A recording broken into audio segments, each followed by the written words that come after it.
Geoff is back, and this time he's here to present Gamescom Opening Night Live 2026. Another event where we get to see a bunch of trailers for upcoming games. You guys know the drill. I go through and talk about everything that I thought was interesting from the event, and I predict if the games are going to be good, mid, or bad. So let's just do it. Before the main show started, we got a pre-show where this dude, whose name I forgot, spent about a minute trying to justify why people should watch the pre-show and be excited for it. And it kind of just felt like I was watching someone try and explain why they should keep their job at gunpoint. Anyway, the pre-show started off with a new Worms game, and this one is going to be done in a 3D tactics style, which feels like a better fit for the franchise after Worms Rumble, which was not good. But we haven't had a traditional 2D Worms game in over 10 years, but I guess they're also working on that, but no gameplay for that one, so no hype. Anyway, the next game we got was one about trains. Fun.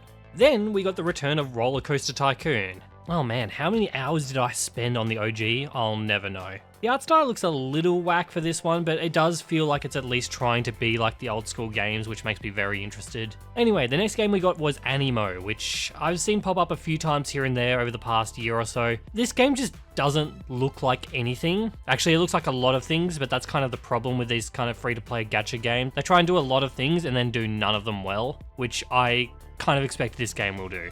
Which is also kind of the same problem this next game, Perceptum, had. It's a horror game, but this trailer felt like it was just trying way too hard to be scary. It was just doing a whole bunch of things on the screen, and none of it was scary. Acornia is the next game up, which had some pretty neat animation in the trailer. The game looks a bit like Cult of the Lamb, but instead of the lamb, it's a squirrel who eats everything, and then instead of the cult, it's a restaurant. Ew. Alright, so I wasn't going to talk about the Napoleon game, but I had to show you all this diabolical double dick stabbed shotgun combo on this dude that was in the trailer. So this trailer started off with some live action footage, which you are seeing right now, and I want you to guess what kind of game this is going to be. If you guessed 4X turn-based strategy, then good job, because I didn't. And all of those cutscenes felt like it was unrelated to the gameplay in pretty much every way. Alright, we got a trailer where a big man punches and kicks things, and I liked it when the big man punched and kicked things. Then you got a pet dragon, so I think this game's actually going to be pretty sick. The last thing the pre-show had to show us was a new trailer for Mariachi Legends, which I'll admit looks very good, but it's just kind of not my thing.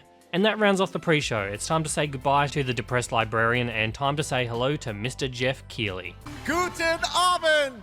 Welcome to Gamescom! Ugh. Okay. Geoff spent about 5 minutes talking about the state of the games industry, which seems to be his go-to monologue for his gaming events these days. It's not the best way to build up hype by reminding us of how fucked the gaming industry is and how it's about to get a lot worse, and then also just spoiling a bunch of reveals for the show.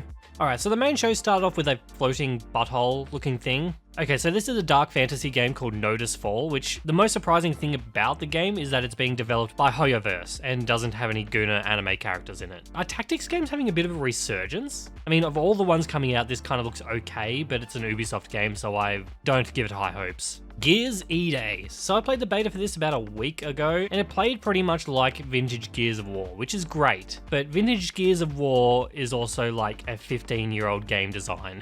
So I don't know if the game is going to be worth the asking price of 109 Australian dollars, holy shit, but it's going to play alright. Ananta looks to be one of the video games of all time. I bet it'll try to do a lot of things and none of them very well. I'm hoping it proves me wrong, but I don't think it will. Resonance, A Plague Tale Legacy, feels like it was a game that wanted to be something else, but the project only got greenlit because it had to be a Plague Tale game. I keep going back and forth on if I think Sea of Remnants is going to be a good game or not. I kind of just want to play the game at this point. It feels like the game has spent way too much time building itself up for what is going to be a free-to-play gacha game. Tides of Annihilation is another game that I can't make heads or tails of. The game looks, as in the art style, looks pretty great, but the gameplay was too quick cut to get a handle on what it's going to be like. So here we have Loft Song, or maybe a better name for it is Depressed Journey. I'm intrigued. Rayman Legends Retold is back from Summer Games Fest, and apparently this game is going to have 4 new musical stages, which sounds exciting until you find out that one of them, which is the one they showed off in the trailer, is for the Macarena. I wish I was joking. This single-handedly killed any excitement I had for the game. I hate the Macarena so much. Yeah. Control Resonant looks sick. You don't need to make it look any more sick by playing Omen by the Prodigy in the trailer. I'm already going to play the game. Game of Thrones, War for Westeros. Looks like arse. Sorry, not sorry. Dust Origins is a new game from Airship Syndicate, the people behind the Ruined King game, as well as the very troubled development game Wayfinder. I'm really hoping that this one's going to be good just for the sake of the studio, because it feels like they really need a win. I really do hope that Exodus is the game that we want it to be. It looks like it could be so good, but it also might flop hard. I'm really hoping it's good, just for the sake of people who want like a new Mass Effect game. Actually, sorry, a new good Mass Effect game. Warlock is an interesting one. So we got an extended gameplay look at it. The gameplay looked extremely scripted, and when the character made it out into the open world, it looked much closer to what gameplay should be like, which was much better, but definitely still felt something off about the whole thing. Metro 2039 still looks pretty fantastic. I still have not played any of these games, and I probably should at some point. Hitman is continuing a celebrity assassination project, and the next target is Snoop Dogg. I don't know why they decided to start doing these or how they convinced celebrities to do it. I guess people like them because they keep making them. To add to the ridiculous amount of games releasing during September and October, we now have a fucking MMO to add into the mix with Aeon 2. It looks good, but good luck. Hoyoverse is back with a second game that feels closer to their wheelhouse, but still different than what they've been doing with this life sim game. And this one looks pretty interesting. Taking out the strangest trailer in the showcase by country mile this year is Showa American Story. It's a zombie game, I think. The first maybe 2/3 of the trailer was mostly unconnected clips of people hanging out and this naked dude, as well as announcing all of the characters before turning into this. Highlight for me was everyone saluting as the American flag impaled this dude.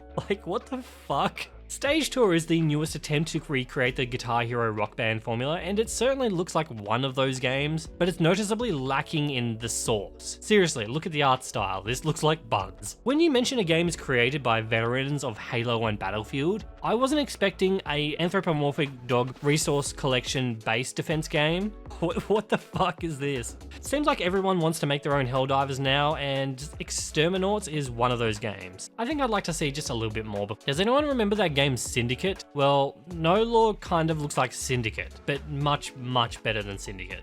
Alright, so we finally got the first look at quote-unquote gameplay of Ontos. It's a first-person narrative puzzle horror game. I think that's pretty much what was expected from this one. Zoo Punk is certainly a video game that I think humans made. I'm not exactly sure though. There Are No Ghosts at the Grand is back. I honestly just love seeing this game. I think it's going to be really good. I played a demo for it a while back and the gameplay's not great, but the musical elements are really fun.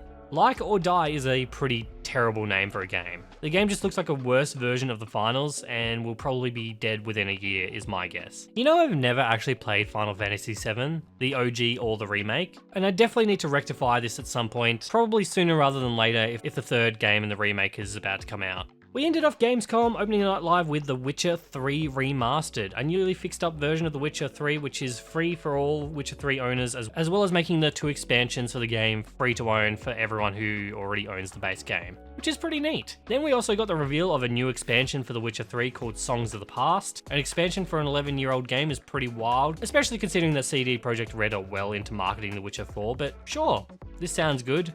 Why not? And that's it for Gamescom opening night live.